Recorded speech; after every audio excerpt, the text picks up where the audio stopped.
بسم اللہ الرحمن الرحیم۔ شروع اللہ کے نام سے جو بہت بڑا نہایت رحم کرنے والا ہے۔ السلام علیکم ورحمۃ اللہ وبرکاتہ۔ دوستو، ہمارا یوٹیوب چینل یا تاج انوکھا سفر میں آپ کا تہہ دل سے استقبال ہے۔ دوستو، آج ہم آپ کو بتائیں گے کہ بہت بڑا بھینکر بھیسڑ طوفان میں حضرت نوح علیہ السلام کی کشتی کا کیا ہوا اور وہ کشتی کیسے کنارے لگی۔ بنے رہیے ہمارے ویڈیو میں اند تک۔ جب حضرت ادریس علیہ السلام نے آسمان پر قیام کر لیا تو شیطان کو موقع مل گیا، چنانچہ اس نے پوری دنیا کو بگاڑ اور گمراہی سے بھر دیا۔ ہر دن نافرمانی، بے حیائی، گندگی بڑھنے لگی اور گناہوں سے پوری دنیا بھر گئی۔ پھر اللہ تعالیٰ نے دنیا کو سدھارنے اور سیدھے راستے پر چلانے کے لیے حضرت نوح علیہ السلام کو نبی بنا کر بھیجا۔ حضرت نوح علیہ السلام نے 950 برس کی عمر پائی اور 80 برس کے بعد پہلی وحی آپ کے پاس آئی۔ نبی بنتے ہی حضرت نوح علیہ السلام نے پوری قوم میں دین کی دعوت پھیلانا شروع کر دی، لوگوں کو بھلائیوں پر اکساتے اور برائیوں سے منع کرتے، ساتھ ہی اللہ تعالیٰ سے دعا کرتے کہ قوم کو ہدایت حاصل ہو۔ لیکن قوم کے لوگ ایسے تھے کہ بڑے پتھر دل والے تھے، اپنے کفر پر جمے رہے اور حضرت نوح علیہ السلام کو جھٹلانے میں لگے رہے۔ حضرت نوح علیہ السلام نے بڑی محنت کی، تمام عمر تبلیغ کرتے رہے، پھر بھی کل 80 آدمیوں نے اسلام قبول کیا۔ صرف یہی تھوڑے سے لوگ تھے جو حضرت نوح علیہ السلام کے بتائے ہوئے راستے پر چلتے رہے۔ حضرت عبداللہ بن عباس رضی اللہ تعالی عنہ سے روایت ہے کہ فرمایا، کسی پیغمبر نے اپنی قوم سے اتنی تکلیفیں نہیں اٹھائیں جتنی حضرت نوح علیہ السلام نے اپنی قوم کے ہاتھوں مصیبتیں اٹھائیں۔ جب ایسی مصیبتوں میں 7 صدیاں گزر گئیں تو حضرت نوح علیہ السلام مایوس اور تنگ دل ہونے لگے۔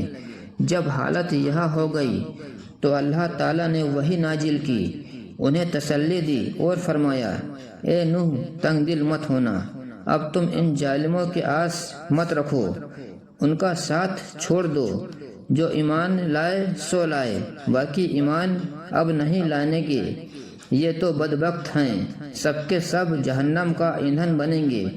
حضرت نوح علیہ السلام نے عرض کیا کہ اللہ، ان کی نسل سے بھی کوئی ایمان لائے گا یا نہیں؟ حکم ہوا، یہ تو ایمان نہ لائیں گے، وہ تو ظالم ہیں اور ظالم ہی رہیں گے۔ پھر بھی حضرت نوح علیہ السلام نے محبت اور لگاؤ کی وجہ سے اور اس لیے بھی کہ الزام نہ دے، فرمایا کہ اے لوگو، ایمان نہ لاؤ گے تو یہ سمجھو کہ اللہ کا عذاب آیا۔ قوم نے کہا کہ ہم تو ود، سوا، یغوث اور یعوق جو ہمارے بت ہیں، ان کی محبت اور ان کی پوجا ہرگز نہ چھوڑیں گے۔ تم ایک خدا کی عبادت کی بات کرتے ہو تو اس کے خلاف ہم تو انہی بتوں کو پوجیں گے۔ تم جو ہم سے ہر وقت بحث و تکرار کرتے ہو تو پھر ٹھیک ہے، تم اگر سچے ہو تو لے آؤ اپنے رب کا عذاب، ہم اسے سمجھ لیں گے۔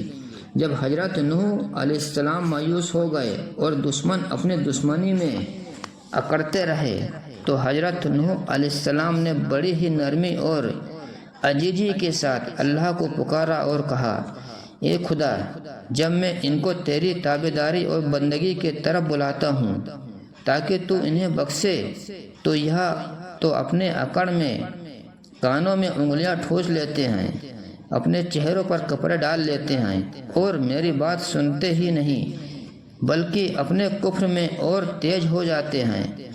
تو اب یہ بندہ مجبور ہے اور تو ہر ایک پر قدرت رکھتا ہے، تو اے خدا، غارت کر دے ان دشمنوں کو، ان انکاریوں کو اور ان کے ملک اور علاقوں کو مت چھوڑ۔ حضرت نوح علیہ السلام کی یہ آواز اللہ نے سن لی۔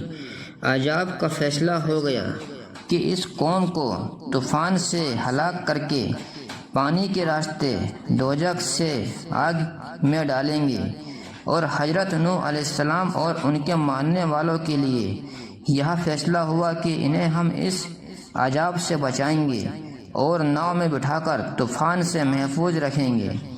اس فیصلے کو عملی جامہ پہنانے سے پہلے قوم پر قحط پڑا اور نسل چلنے کا سلسلہ رک گیا۔ اس کے بعد اللہ کے حکم سے حضرت جبریل علیہ السلام نے ساج کا پیڑ بونے کا حکم دیا۔ 20 برس کی مدت میں یہ پیڑ خوب بڑا ہو گیا۔ پھر جبریل علیہ السلام نے بتایا کہ اب اس پیڑ کی لکڑی سے ناؤ بنانا شروع کر دو۔ اس طرح حضرت نوح علیہ السلام اپنی ناؤ تیار کرنے میں جٹے رہے۔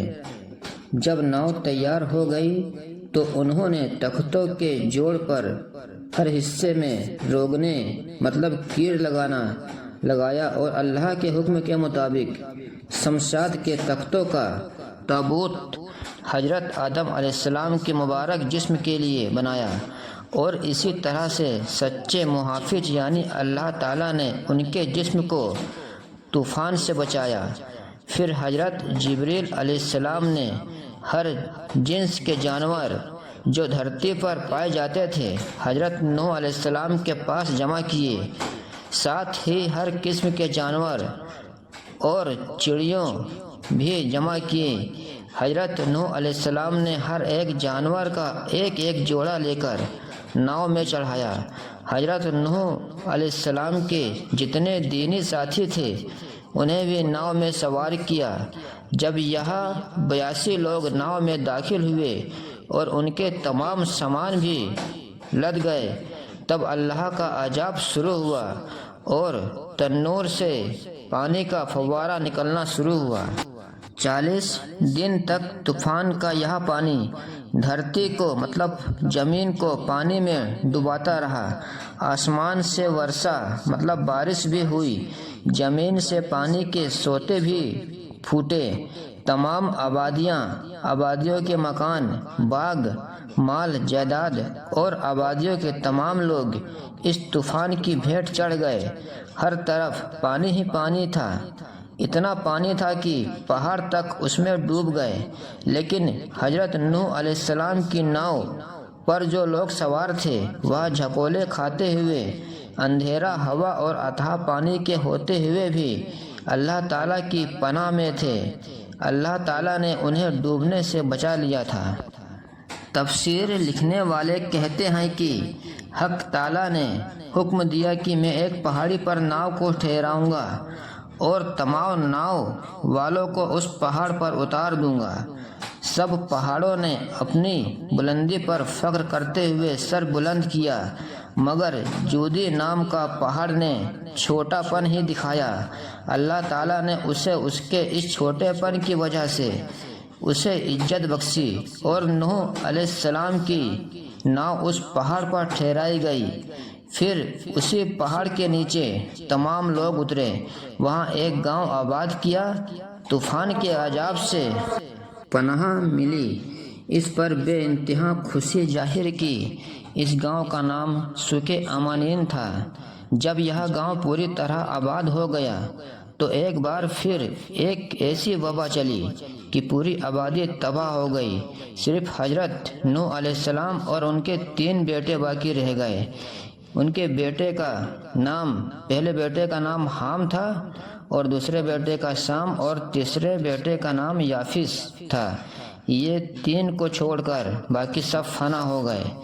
پھر اللہ تعالیٰ نے وحی بھیجی کہ میں نے تیری قوم کو کفر اور نافرمانی کی وجہ سے ہلاک کیا، اب جو بچے ہیں ان کو طوفان جیسے عذاب کا شکار نہ بناؤں گا۔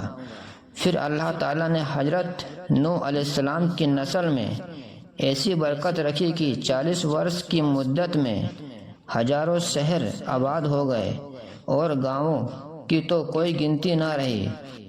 حضرت نوح علیہ السلام نے ملک شام، فارس، خراسان، عراق وغیرہ کے علاقہ پہلے بیٹے شام کو دے دیا۔ پشچمی ملک حبشہ وغیرہ حام کو دیے اور چین، ترکستان وغیرہ تیسرے بیٹے یافس کو دیے۔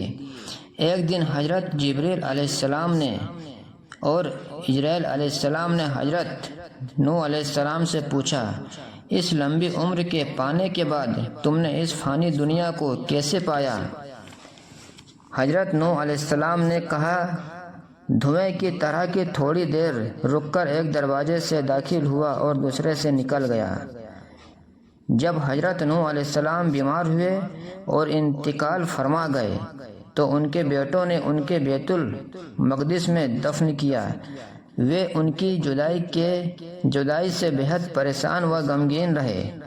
حضرت نوح علیہ السلام کو دوسرا آدم، شیخ الانبیاء اور نجی اللہ بھی کہتے ہیں۔ حضرت نوح علیہ السلام سچے پیغمبر تھے۔ وہ ہمیشہ اپنی قوم کو اللہ کی خوشی حاصل کرنے کی طرف بلاتے رہے۔ وہ بڑے عبادت گزار تھے، دن میں 300 رکعتیں پڑھتے تھے اور اللہ کے دربار میں ہمیشہ سجدہ کرتے رہتے تھے۔ دوستو، ہمارے چینل کو سبسکرائب کیجئے، لائک کیجئے اور زیادہ سے زیادہ شیئر کیجئے۔ اب ملتے ہیں اگلے ویڈیو میں۔ اللہ حافظ۔